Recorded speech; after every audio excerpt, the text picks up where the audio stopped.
Welcome to the Born Unbreakable podcast. I'm your host, Coach Des, mindset motivator and lifestyle entrepreneur. From lost trauma, disappointments, and devastation to healing, hope, and betterment, what has grounded me is my unbreakable spirit. We all have that spirit within us.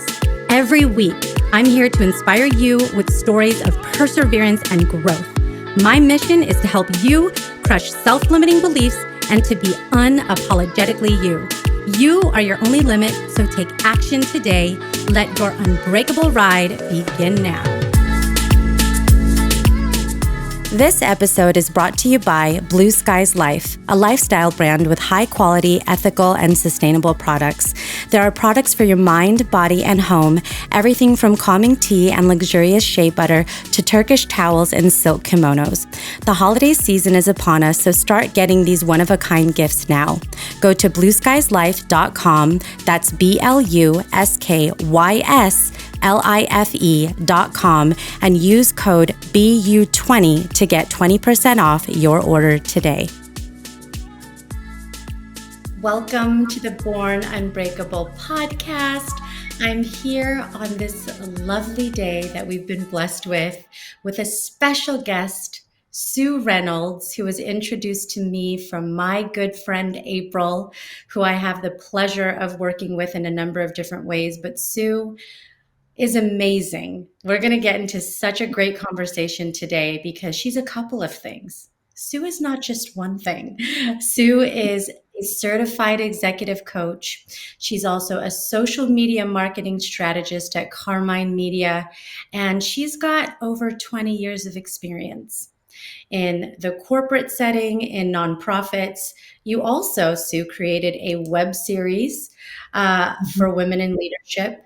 And she really specializes in mentoring and empowering women to succeed in the workplace, which we need so much of today. And I did also learn that when you're not doing all of that fabulous stuff, you're a lead vocalist in a band and happen to be an avid traveler. So you have nothing short of a magnificent life, is basically what it comes down to. So it's going to be a lot of fun to have a conversation today, but welcome to the show. Thank you for having me. It's a pleasure to be here. It's great. I'm excited today. For those of you tuning in going, what are we getting into today? We're going to talk about leadership, and we're going to talk about particularly women in leadership and some of the things, that Sue has seen over her 20 plus years that are difficult and things that we as women and also men, I will say men tuning into the show, can do to help change the narrative and help us to be better and more confident in this space. Because I will say one shift that I have seen in my almost 17 years doing consulting and coaching is that there is a shift of more women coming into leadership positions, coming into leadership roles. And it's even more imperative for people like Sue to be in this space, teaching women how to do that well and be successful in these roles that they're taking on, sometimes really rapidly getting thrown into the fire in some cases, especially during the pandemic, where people in some ways have had to just step up out of necessity. So there's a lot of that we're seeing. So we'd have to start with your story, Sue. So how did you get into leadership and on the path that you're on today? Tell us more about you. Well, I think I was always a leader, even in childhood, how we like to label little girls bossy. I was probably that bossy girl who actually, if we reframe that, I'm not bossy, I have leadership skills. Yeah, that's something that Sheryl Sandberg points out in her book, LinkedIn, and it's so true, or Lean In, I'm sorry. It's so true. We like to label the little girl who's leading the play group or whatever, that she's being bossy. And we probably don't label boys in that same way. But I think I was that little girl. And as I moved through my education, I was the one that was always leading the group projects in college. And so I chose leadership as my focus when I got my bachelor's degree in business administration. So I have a leadership focus.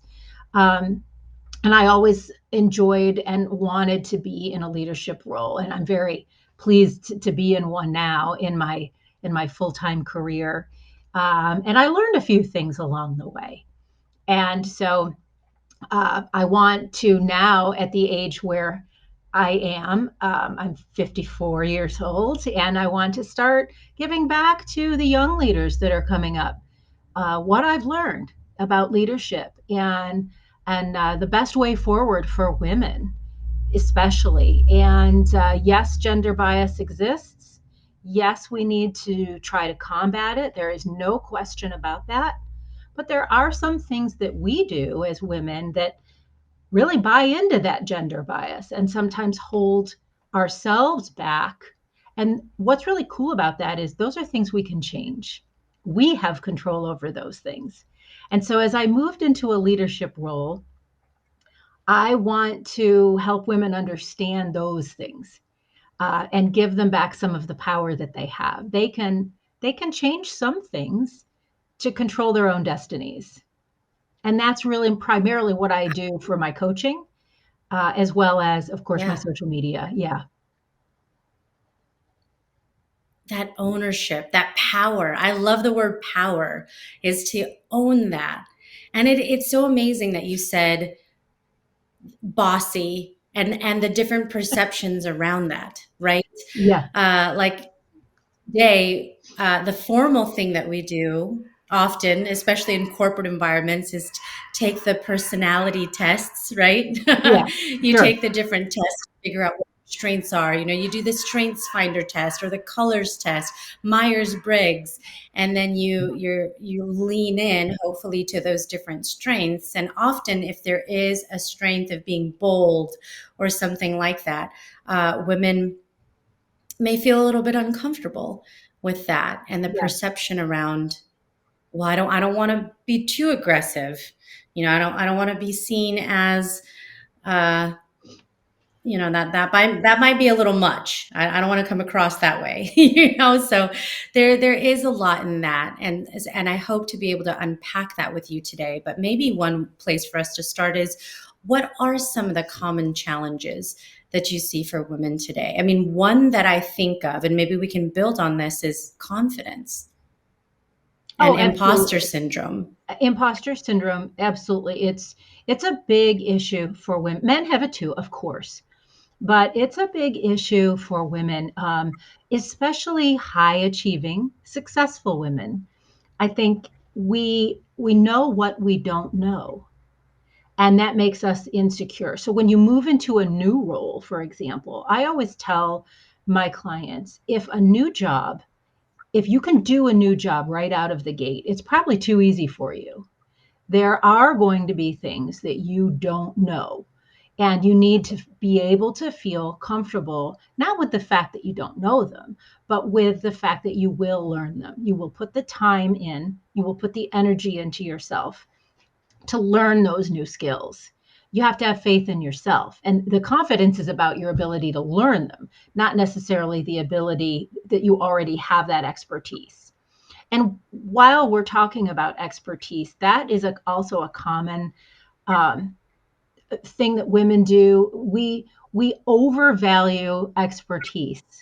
We think that in order to do a job, we have to have all of the skills and be 100% fluent in them before we'll even apply for a job or before we'll apply for a promotion. And having that kind of expertise is the best way to keep the job you're in because you become extremely important in that role. And that's the best way to stay right where you are, is to focus so heavily on that expertise so that you can overcome those feelings of imposter syndrome. The problem is if you look at And the problem for women is if you look at how men apply for a job, they'll apply if they just have a few of the skills. But we think we need all of them. And so we're not applying for these roles that we really are qualified for. And men are. Yeah. They are. Men are also talking about their next role, how they want to move up. They're positioning themselves as, say, partner in the law firm or director of whatever. And we're not. We're heads down working, focusing on building our expertise, which is fine. You do need some expertise, but maybe not as much as we think. And Wow. that's one way we're holding ourselves back. There's lots of ways we hold ourselves back, but that is one. We have to think about how to balance our expertise with learning just enough to move to the next level if your goal is to climb.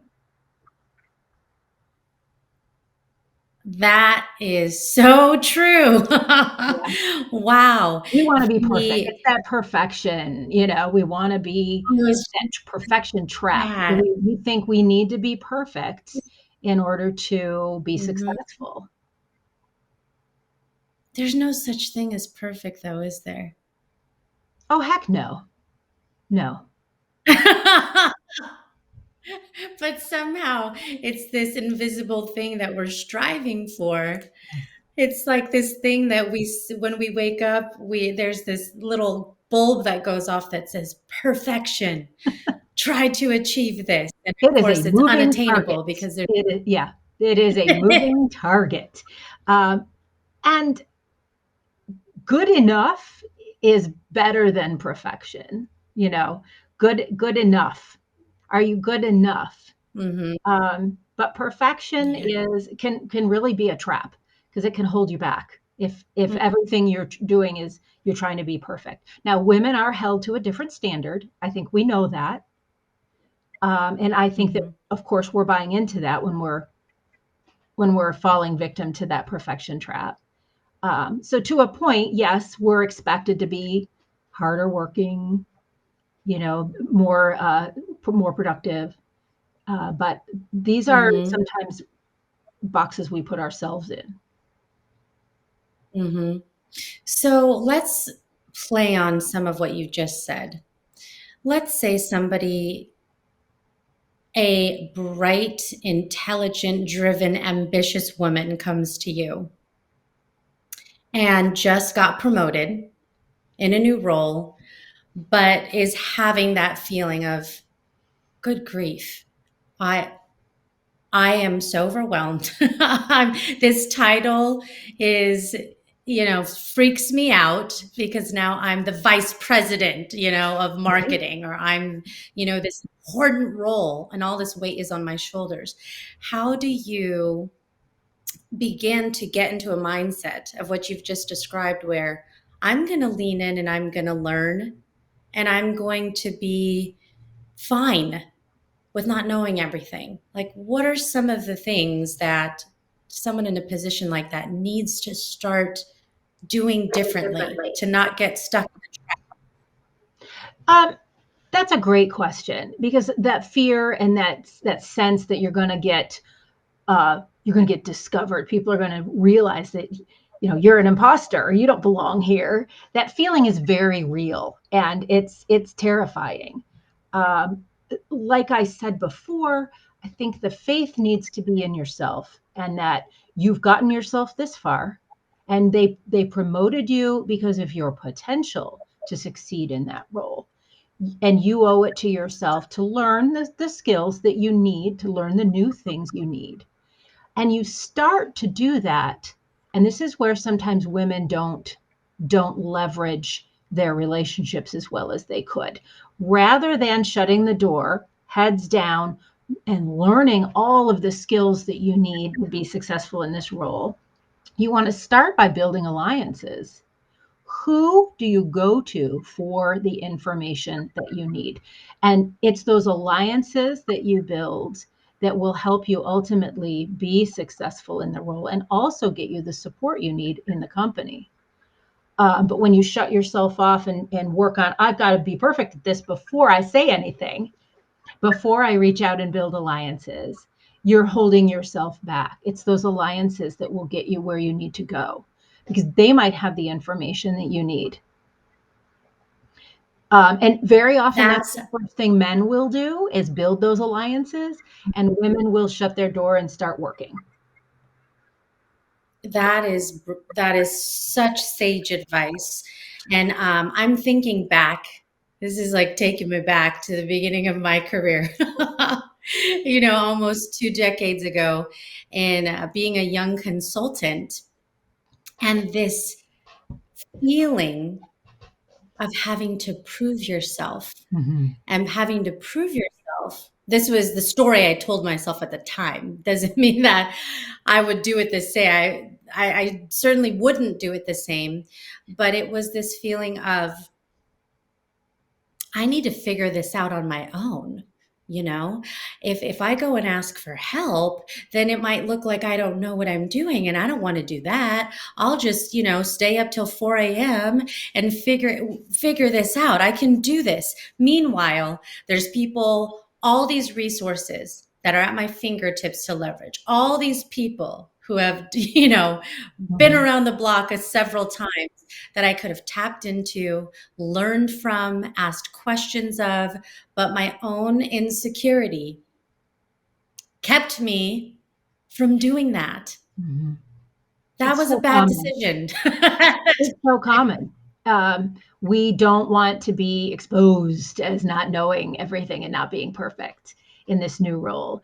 When in fact, building those alliances can open up your network and really bring new people even into your circle that can give you the information that you don't know. I don't know the answer to that, but I know who does, and I'll talk to them and find out. And that's really how you grow. It's who you know. I mean, I think we all know that, right? It's who you know and the relationships that you have that very often help you move up in a company. Yeah, it Mhm. really is. It really is. And fear of the unknown is just such a big thing, like you were saying. I went for a walk yesterday with a great girlfriend of mine. We've been friends since childhood, the kind of friendship that you can pick up right where you left off, right? She starts telling me some of these entrepreneurial things that she's doing, ideas that she has, things that she wants to sell, and just smart woman, great ideas. And we were talking about her fear of like, oh, well, oh, I don't know all the steps to do that. Or there's a lot to learn. And it was this exact conversation. I felt like I could have picked that conversation up and replicated it in so many different ones that I have. Um, and one of the things that I was thinking about, and we talked about it, was, you know, we're it's kind of a double-edged sword. Okay, this environment that we're in today, where information is at our fingertips within a second, right? Like we talked about how back when we were in school, we couldn't just look everything up and Google gave us all the answers, and we had to open a book, like really sit there and read. It was a lot more work to have to get information, right? Today, you can find it. There's, a YouTube video and a whole thing that tells you all the things, but it's overwhelming. So on the one hand, there's so much that you can get access to, but on the other hand, you're like, where do I even start? Do I just pick the number one thing that comes up on the Google search and like that's the best one? Do I go by reviews and then that's the best thing? You're second guessing yourself, this whole decision making process. And what it came down to in our conversation was you just follow your gut. You just go with your instinct and know it's you might make a mistake. Probably you are going to make a mistake, but you'll never know if you don't get started in Mhm. the first place, Mhm. right?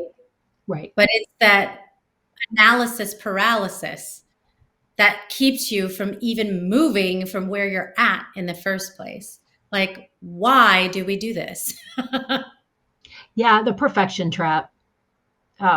Very much so.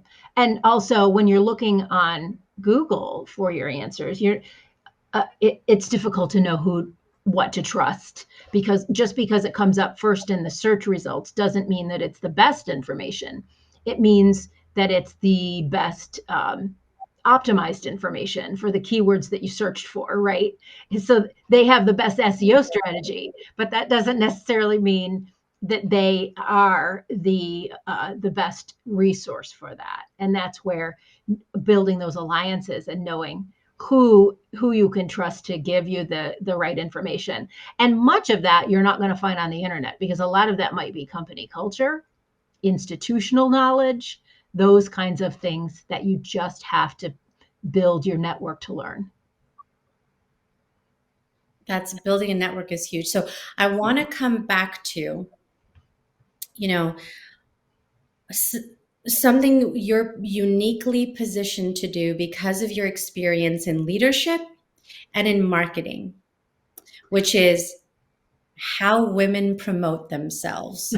Yes. This is the whole I'm giving an elevator pitch of whether it's, and it could be a number of things, right? So this is not just narrowed down to one thing. It could be for a promotion. That's kind of a common thing, right? Right. It Sure. could be maybe for an initiative. Maybe there is, the company is looking for somebody to lead this particular initiative, and you're like, I want to put my name in the hat for that, or I mean, we can go on, but what are some of the pitfalls that women have or challenges when they're looking to promote themselves in some way? Well, first of all, we typically don't look to promote ourselves. We make the mistake that we think our hard work will be recognized. If I just work hard enough, people will see it. People will recognize that I'm working this hard, and I will be rewarded. And I'll keep my head down and I'll keep working. And it doesn't work that way. No matter how great a product you make. So let's say you're Coca-Cola or Pepsi. Um, it great product, right? But without a marketing function, no one would have any idea what those products were. Those companies spend a great deal of money on marketing. That's how we know who they are, and that's why they're so successful. And we have to think of it that way when we think about ourselves. Any product, no matter how great, is not necessarily going to be successful on the market without a marketing function. And that's where my marketing background suddenly converges with how women hold themselves back, because we don't want to market ourselves. We're taught not to market ourselves. It feels icky. It feels like we are being that blustery sales guy down in the corner office, who, by the way, is in a corner office for a reason. But we feel like he's being so self promotional and a blowhard, and we congratulate ourselves for not being that way. We're not certainly not going to stoop to that level and be self promotional. Meanwhile, guess who's getting the promotions? Guess who's getting the credit for ideas? It is very often that person. So we have to find a balance somehow where we are marketing ourselves, but where we're feeling comfortable with it. It will be outside your comfort zone at first if you're not used to doing it. But not, Mhm. we don't like to take credit for our achievements. We don't like to market ourselves. Somebody says to you, "Wow, you did a really great job on that project." What's the first thing we say? "Oh, thanks, it was really nothing." Or how about, No, it "Well, I had a was great effort. team." It Yeah, was yeah, the team did it all. I had a great team. We want to deflect that. And yes, you may have had a great team, but you need to take some of the credit yourself. You need to say, "Thank you. I really appreciate that." And maybe just stop working, wow. But we don't like to do that. It feels it feels icky to us. It feels bad. It's like we're Mhm. somehow it's value based. We shouldn't be promotional, self promotional. Men are pretty brazen about Mhm. being self promotional. If you're not sure how to promote yourself, talk to one of your male colleagues. See how they would do it. You'll be very surprised. That's great advice. Just do that right there. That's like step 1 here. So let's sit Someone you can down and talk trust. about what needs to happen. Yeah, Yeah. yeah. Maybe you're putting together your yearly accomplishments for your yearly review, perhaps. Have a trusted male Mhm. colleague look at them. Um, Make sure that you're really depicting what you've done, and make sure that your boss is aware of your involvement in these projects. Don't assume that they Mhm. are. They are not mind readers. They will have no idea what you're doing if you don't tell them. Yeah, it is so true. I just went through the process. Now, mind you, I have done this so many times. Like I said, I've been in the consulting world. Mhm. I've done this at least 16 times in it, through the years. More if you think about there's a mid-year review or an end of year review or a beginning middle of the project and the end of the I mean, there's Mhm. lots of different things in organizations. No matter what industry you're in, there is going to be something of reflecting on your contributions. And then, oh, by the way, we've got to rate ourselves. Are every company has a scale.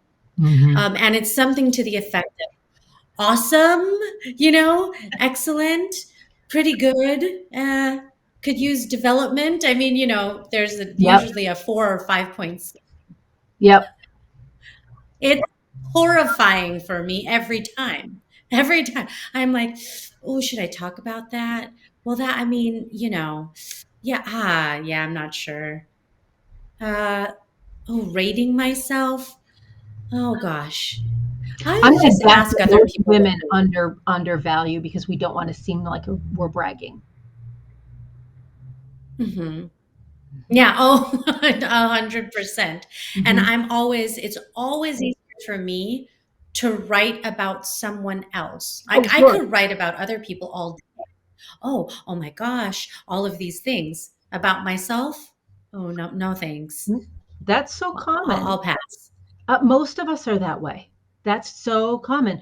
Mhm. It is a social conditioning. We're taught to be uh, demure, if you will. It sounds old fashioned, but those messages are still strong for us.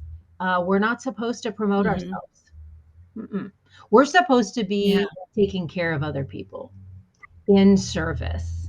You know, the the the mom that's waiting on the family behind the scenes and doing all of the work, and not taking any of the credit. That's how we perceive ourselves, and it's we put ourselves in that box. Mhm. Mhm. Those are things we can Yeah. change, though. Yeah.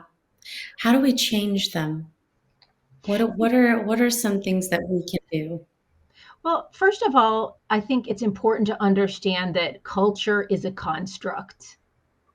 It's a set of rules we all agree on. That's all that it is. We all agree that these are how people are supposed to behave. And we have sets of rules for all different kinds of people. Women have a set of rules, men have a set of rules.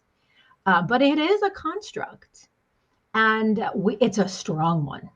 It's very strong, but it doesn't mean that we can't function outside those rules a little bit and start normalizing the behaviors that have held us back, normalizing changing the behaviors that have held us back, such as not promoting ourselves, such as not making alliances, such as diminishing our statements before we say them. And an example of that is oh, you probably know way more about this than I do, but I thought that maybe we could do XYZ before we're presenting our ideas. Or I just thought that maybe, those things that we do that diminish what we're about to say. Those are all things that we do to try before we've even said it. Right? Guess who's not listening anymore? I mean, when you see that in an email, you want to just stop. Stop diminishing your ideas before you say them. Practice saying I recommend instead of I just think That's maybe. language. That's me. Mhm. Language is huge. Yeah. The Yeah. words that we choose are huge. Yeah. And all of those filler words that we're talking about, maybe, possibly, I'm not sure. They're all very meek and lack in confidence just by the nature of how they're strung together and conveyed. I Absolutely. love I love those simple nuances of what you've said. I recommend. Mhm. In my assessment, this is my best suggestion. This, Yeah. I mean, something a little more bold, a little bit more direct. Yes. That's a And you know big what? thing. You're gonna think that you sound rude when you start doing it. You're gonna feel like, "Oh, but that's rude." You're not being rude. You're showing confidence. But it Mhm. feels rude because we've been trained that to do that is rude as women. We And can role play. Isn't that another oh, way that we can practice I do that with with my each clients. other, I do that with my clients. right? Absolutely. Yes. To get used to speaking in a more confident tone. The other thing is your body language too. I mean, how many of us will go into a meeting and we'll try to take up as little space as possible, the whole yep, yep, and maybe we're sitting off to the side. We took the chair that was over by the wall instead of literally sitting at the table, and we're doing this diminishing thing with our body language too. Those are all things Yeah. that we do subconsciously that do hold us back. But the great thing is we can change those things ourselves. Mhm. Yeah. And Sheryl Sandberg does talk about that in Lean In, right? It's the grab it when you walk in, show up early and get a seat at the table. Right? Literally, yes. There's ways that we can, mitigate that. And for heaven's sakes, I have don't be the another one that's taking notes, oh, that's huge. isn't it? That is huge. Mhm. It's so big. Oh, I can take the notes For because it's a everyone, way for you to for everyone. contribute. Mhm. It's a way for you to Meanwhile, you're contribute. not participating because you are focused on capturing the conversations. So you're not presenting your ideas necessarily. You are taking notes and sending them out at the end. Now, taking note taking is fine for your own purposes, but make sure you are participating too. Yes. Be an active participant, Yes. right? Yes. Okay, so, so we talked about the, promoting yourself, and I have a really specific question, kind of in that same lane, because I've talked about this with women that I've coached, which is salary negotiation. Mhm. Somebody who recognizes their worth enough to think about this possibility of asking for a salary increase, but it's extremely uncomfortable to do Oh, yeah. this, where they may, in some cases, even have done their market research in terms of looking at the industry, looking at the statistics of people with X years of experience. So they've done their homework. They have the data, they have the skills, they have the reviews to back up the work that they've done, that year over year, they've proven themselves. So then you've got all of that. How do you go to the table and actually ask for what you want? Well, I'm really glad that you brought up the market research yourself, because a lot of us don't even realize, because we haven't done that research, what similar roles in our industry are worth. And of course, there's tools, online tools, where you can go enter your salary. Salary.com is one of them. There's others where you can go find out what the median income is for somebody with your education and level of experience and so forth. So you should have that knowledge. You should do that research. We talked earlier about keeping your accomplishments noted, making sure that you're writing them down and keeping a record of what you've accomplished throughout the year. Um, there's no better time to negotiate a salary than when the company has decided to hire you. If this is a new job, when you're walking in the door of a new position, that is when you are the most powerful in negotiating that salary. And chances are your all of your future salaries will be dependent on that first number that you settle for. And if you shortchange yourself by thousands of dollars because you're afraid to ask for more, that will follow you for years. Those several $1,000s that you shortchanged yourself. Um, the temptation is, I don't want to feel greedy. I don't want them to think that I feel greedy. It's the same idea as being afraid to promote yourself. It's that same hesitancy that we have. Um, but that might follow you for a long time, especially if you stay in that company for a number of years.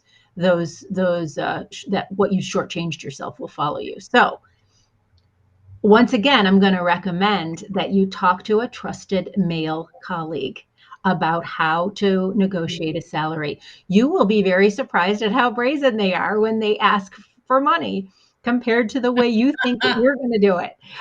So maybe even role play with somebody that you trust. Go into that salary negotiation. You'll be surprised at just how easy it is for men, because they're taught to do that.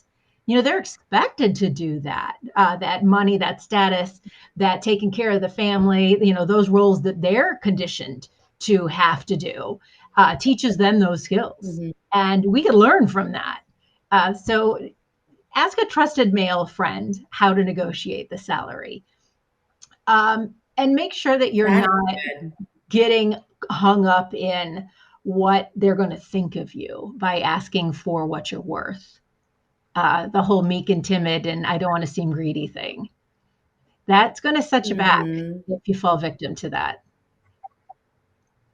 I think it's very easy for women in particular because of the nurturing mentality and people pleasing disease that has plagued society, is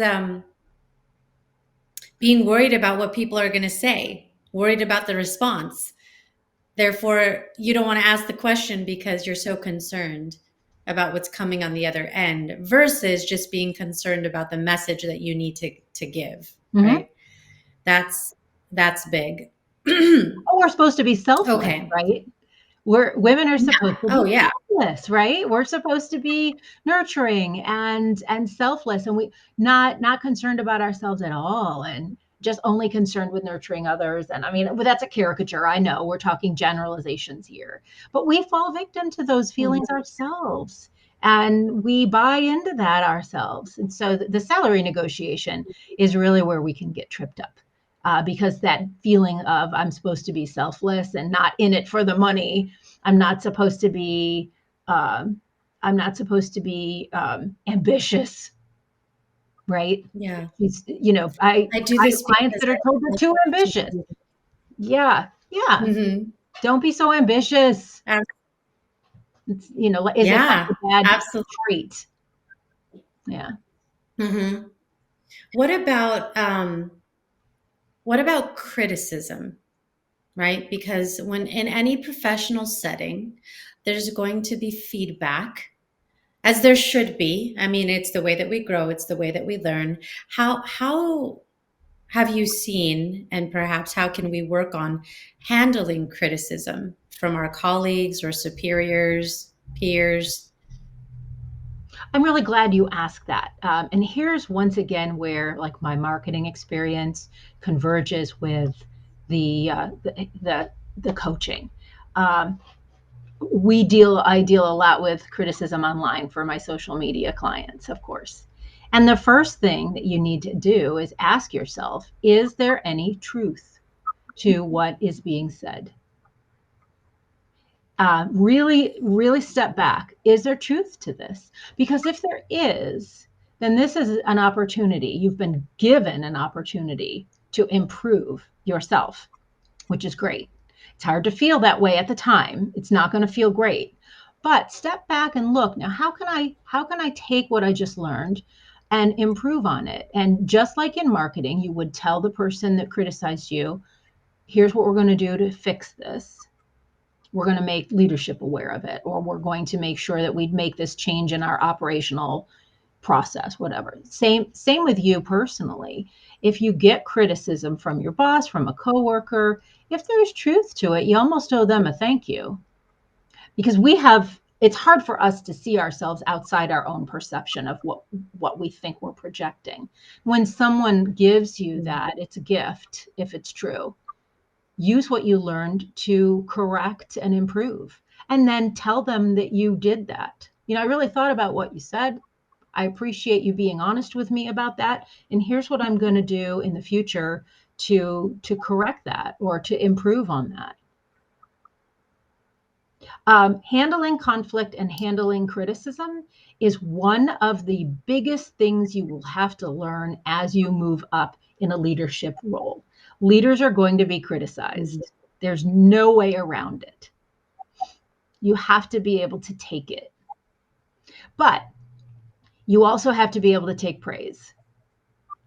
So if you're going to, please allow yourself to feel as good about the praise that you receive as you do feel bad about the criticism that you get. If you're going to spend the next 30 days ruminating on the criticism, then you need to give yourself the gift of 30 days feeling good at basking in the praise. But we don't do that, do we? We focus on No, the negative. no, We focus on the do criticism. that. We beat ourselves up. We lie awake at night and worry about it.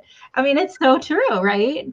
And then we brush off the praise, like, oh no, it's just yeah, like we talked about earlier. No, no, Yeah, no, not the praise. And no. it really is true. We diminish, this thing that, oh, you worked on for a year, for it to come into fruition. And then meanwhile, there's this feedback that you got from this one meeting, Right. that lasted 20 minutes. And that 20 minutes is way bigger than this 1 year of Oh, work, that you put into this big project or initiative. we'll ruminate on that. Um, Oh, big we will time. ruminate on it. And yes, you should pay attention to it. And yes, you should forgive yourself for, making a mistake. Allow yourself to feel bad for just a little bit and then decide what you're going to do with it and move forward. That's how leadership works. That's how that's Mhm, how we move into a leadership role, is being able to handle that. mhm. It builds trust. Yeah. It builds trust with your coworkers, with your team, when their criticism is listened to and they know that they had an Mhm. impact on your behavior. That's going to build trust. Yeah. It's that it's it's listening and applying what you've learned and then communicating how you've done that. Yes. I think that's fantastic. Yeah. Okay, so what about for the men listening? There's men listening. They could either be a colleague, they may be a boss, they may be a dad.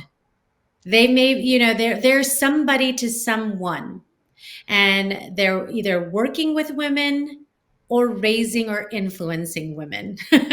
What can our male counterparts and influencers do to help support us in this environment of growth and learning and confidence and ultimately, success? I'm so glad you asked that.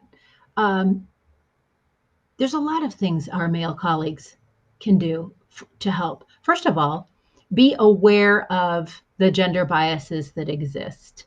Be aware that you might be falling victim to, for example, affiliation bias, where you're more likely to see the folks that look like you and sound like you to be in those leadership roles. The folks that you hang out with, for example. Be aware that likability is a bias. Women are expected to be likable, and men aren't as held to that same standard. Just ask any woman who's run for a political office just how much the likability bias affects her, impacts her negatively, and it doesn't necessarily the male opponent. Be aware of those things, educate yourself. Lean In has a great resource on those biases in their 50 Ways to Fight Bias program. Educate yourself on those. And when you see yourself or maybe a colleague falling into those biases, then you can point them out, try to stop that from happening. Also encourage the women around you to be more assertive. When you see someone diminishing their own ideas, call them out on it. Hey, wait a minute. Didn't you contribute a lot to that? Why are you diminishing that? You had a lot to do with the success of that project. When you see someone diminishing themselves, oh, it was nothing. Oh, I had a great team. Mm-mm. Don't let them get away with that. Um, be an advocate for them and understand that they're under those pressures to diminish and to minimize their contributions. Hmm. Make sure you're not interrupting women when they're expressing an idea in a meeting. Women very often will get completely run over in meetings when they speak up and try to express an idea. Hmm. It's all those little things that you can Yeah. do and be aware of. Just educate yourself Hmm. on how on the things that women struggle with. There's a lot of resources out there, and there's some Hmm. great books on the topic.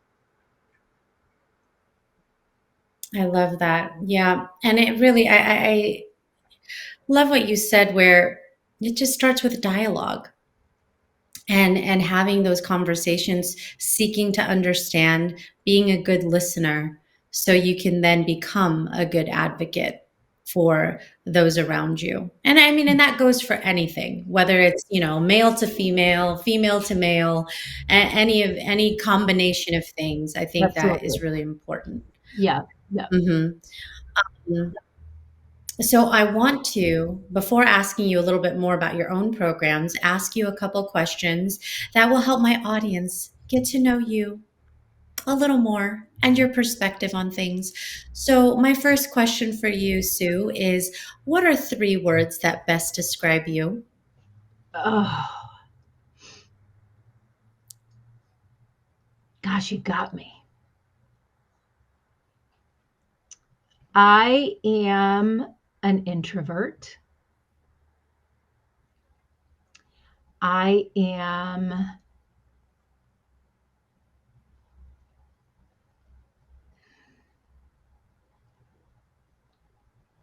articulate.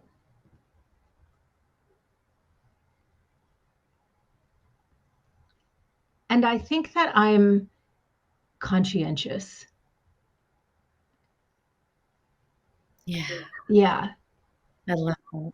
Yeah. Yeah. That was hard because I started to fall victim to, oh, I want to brag.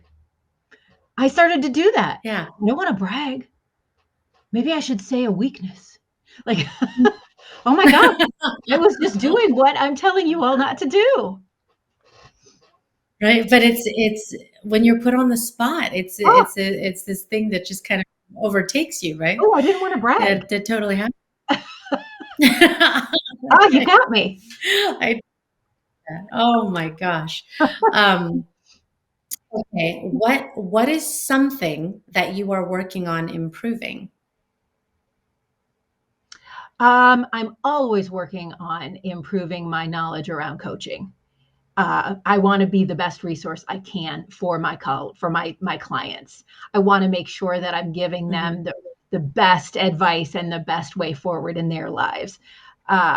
My coaching philosophy, of course, is to let them come up with their own conclusions. I'm not here to give advice necessarily, but the more I learn Mhm. about how we fall victim to these things, the more I can call them out on it and help them reframe what it is that they're doing to hold themselves back. And so I'm really working on improving those skills. I'm doing a lot of reading on women's leadership. I'm doing a lot of research right now just on these kinds of topics that we're talking about, so that I can be more Mhm. understanding, more knowledgeable about the biases that we face and about how we can help to overcome them. Yes, that is awesome. I love that. Okay, what is a self-limiting belief that you've had to overcome? Oh my gosh, everything we're talking about. I'm here talking to you about these things because I held these beliefs in my teens and my 20s.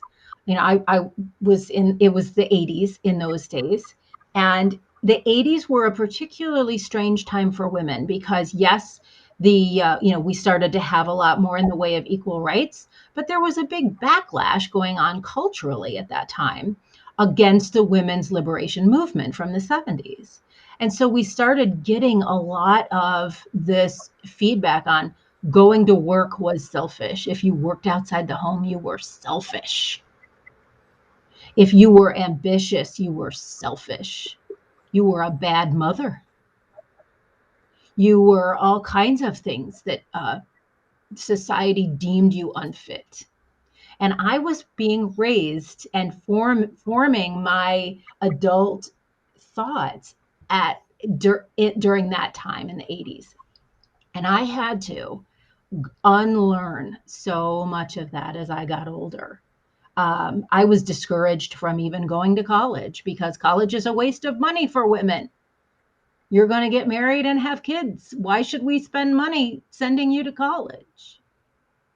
Um, Mhm. and besides, you shouldn't be so ambitious. Yeah, those are things that I had to learn and outgrow. And there was a lot of work involved, a lot of self reflection on my part over the years. And I want to share what I've learned with others through my workshops, through my Yeah, coaching. Yeah. yeah. I Wow, wasn't that's born tremendous. feeling confident. I went through a lot of imposter syndrome in my day and a lot of these feelings too. So I understand. Yeah, you've been there. Yeah. Mhm. Yeah. Okay, what is one thing that you want to see changed in the world? You know, of course my focus is women and their equality. And when you look at statistics, nations that hold women back are economically held back as well. The more rights and the more freedoms and the more opportunities that women have ultimately will make those nations more successful. We've seen what's been happening in Afghanistan tragically over the last several months. And it's terrifying that when you look at a nation that holds women back where they don't have equality, that nation is not going to succeed economically. So the more freedom and the more equal rights women have, the better off we all are. Um, Mhm. I want to see my personal passion is that I want to see those things happen in the world for all women and girls being raised right now, that they don't grow up with those limiting beliefs that we did. 100%. That would be incredible Hmm. to see powerful, enthusiastic, confident young girls Hmm. become these magical leaders. That is a future that I would love to see that pendulum shift and be a part of history in that sense. Okay, Sue, what is one of the best pieces of advice that you've ever been given?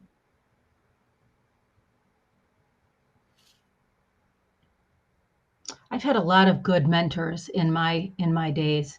Um, I would have to say one of the best pieces of advice that I've been given is that if you're worried about learning something new, taking on a new um, challenge, no matter what your age is, and when you think about how much time it's going to take, someone once told me that, well, that time's going to go by anyway. Why don't you do something with it?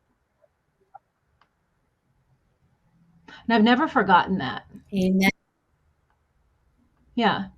So true, Oh, I can't go right? back to college. That's going to take 4 years. That's going to take 6 years of my life. Uh, uh, Time's going to go by anyway. That 6 years will go by anyway. It sure will. Yeah. It sure will. Yeah. That is so true. That is so true. We talk ourselves out of things We do. based on those criteria, right? Hmm. Yeah. Is how much time it's going to take. Yep. Oh, that's going to take forever. Oh my gosh. And it's, yeah, Yeah. don't do that to yourself. Oh Exactly. my gosh. Okay, so tell us about your programs. What I know you've got the Women in Leadership Yeah. series. Uh, tell us a little bit more about that. Yeah, that I'm glad you asked about that. So when I got started doing this, I realized that not everyone wants one-on-one coaching, right? I do that and I love doing it. It's my passion. But sometimes women they might just want to watch a series of webinars, right? So that's another way that you can get some actionable advice without necessarily sitting down every week or every couple of weeks with me in a one-on-one. So I developed a workshop, a series of webinars that's available on my website, and they cover leadership for women. They cover communications. They cover self confidence. They cover things like presenting yourself, how to speak up in meetings, the imposter syndrome. They cover most of that, and you can pay one price and just listen to them however you want, went as many times as you want. They're all available via a video chat like this. Yeah, so I'm really proud of that series that I put together, and I think that it's a great way to get some coaching without having to necessarily commit to one-on-one coaching. Hmm. Yeah, that is fantastic. That's really great because sometimes you need that targeted, focused information that will help to jumpstart you or help to just give you, like you said, maybe a boost, maybe Yes. a little confidence in an area where you're struggling. And so I think that's fantastic. Okay, so, there's people listening and they might want some coaching or want some help with marketing, and you've got what they need. So, how can people follow you and get in touch with you? Oh gosh, well, part of being a social media marketer for me means I'm on social media. I'm very active on social media. My website is Carmine Media, and I chose Carmine because I love red. My favorite color is red, and red is fire. Mine too.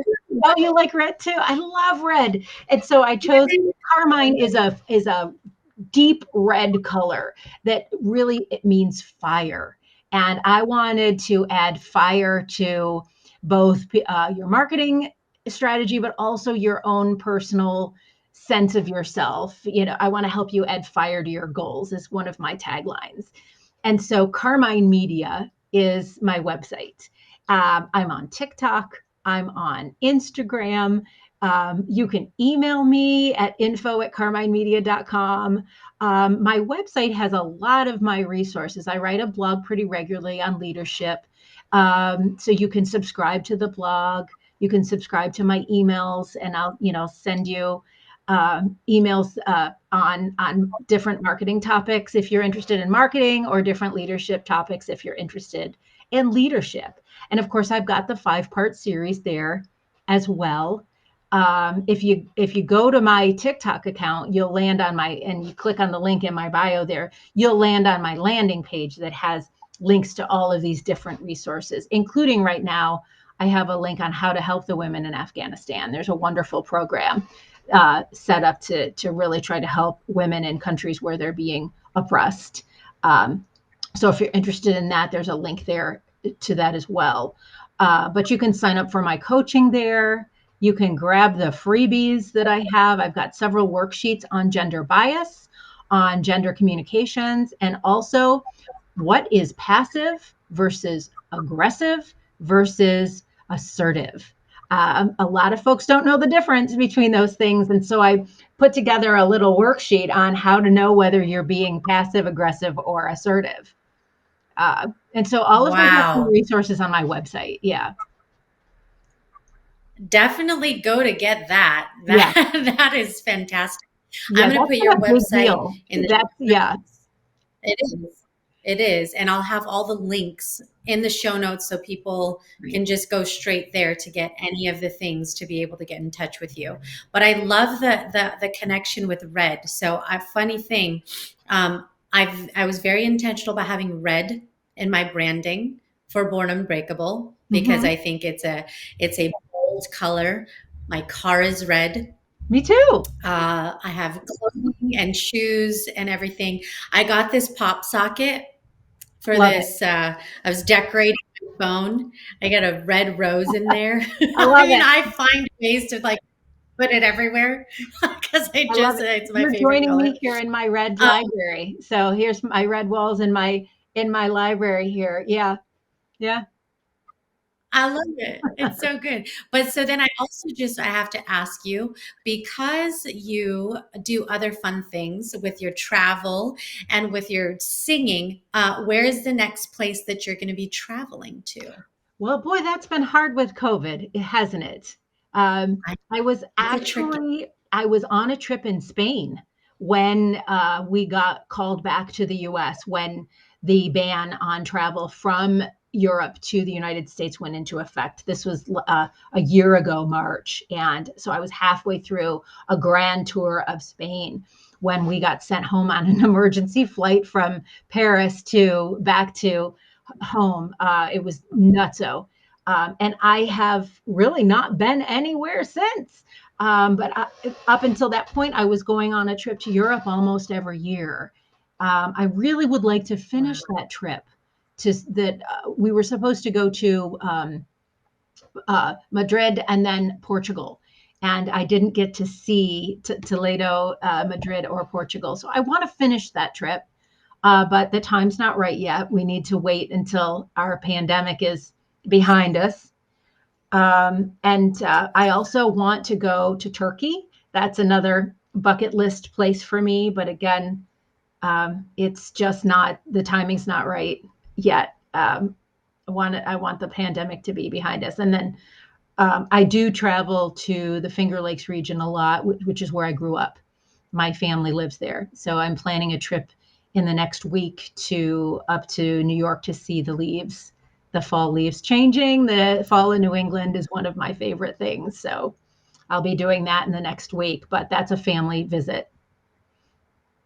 Yeah, that's awesome. I Yeah. love that. Well, I definitely hope that you get to finish out the European tour here Yes. soon. And if people are listening, one thing we can all dream about together is the pandemic just moving on Yes. so we can start to do these things and plan some trips and start to get excited, about seeing the world and doing great things in the world. But Sue, I can't thank you enough for holding this space with me today and having such an enriching conversation about something that is a timeless topic.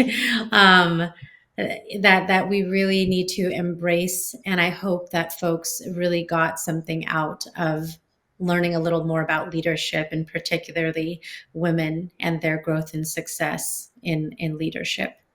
Thank you so much for having me. It's been such a pleasure talking to you about these topics. I look forward to continuing the conversation on social media or on my website. It's really an important topic for me personally, but so many women are relating to it. I've been so surprised at the success of my TikTok, for example, and just how some of those videos have gotten so much engagement, and I've received so many comments on them that you can tell that it's really an issue that's hitting home for women. And so I appreciate your time today giving me an opportunity to speak to it. Yeah, I think it's great.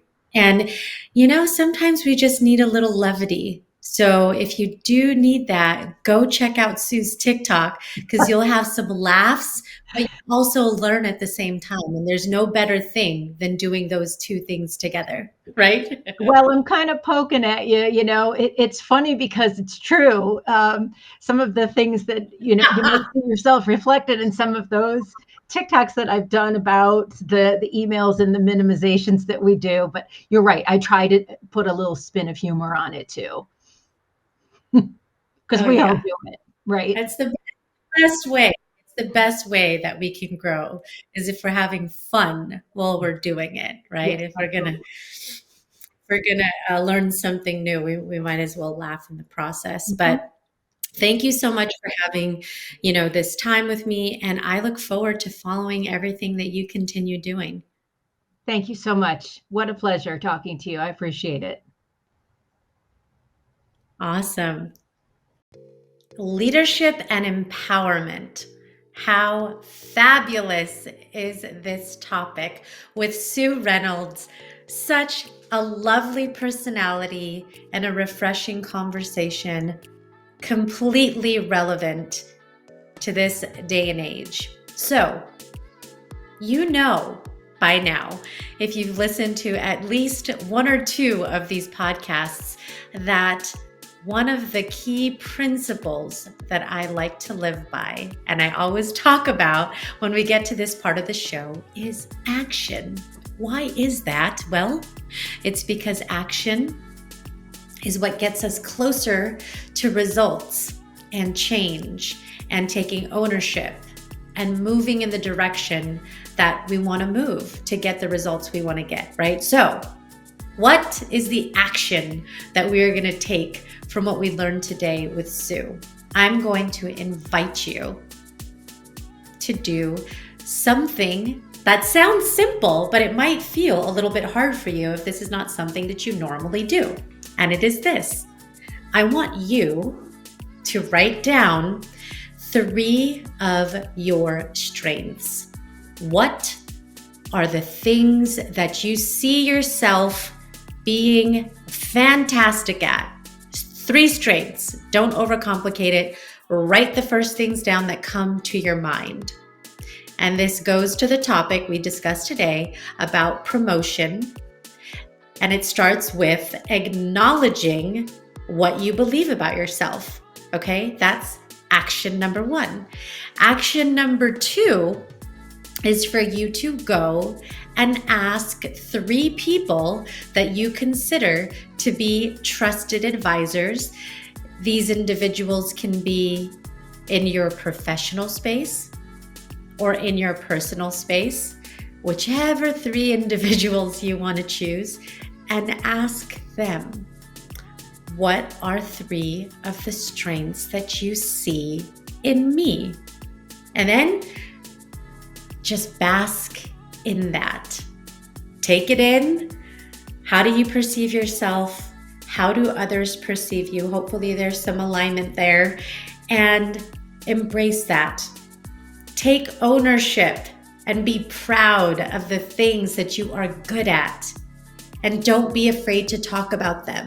Don't be afraid to leverage your gifts, your talents, and your strengths, because they are serving a purpose in the world, not just for your own growth, but for the growth of those around you.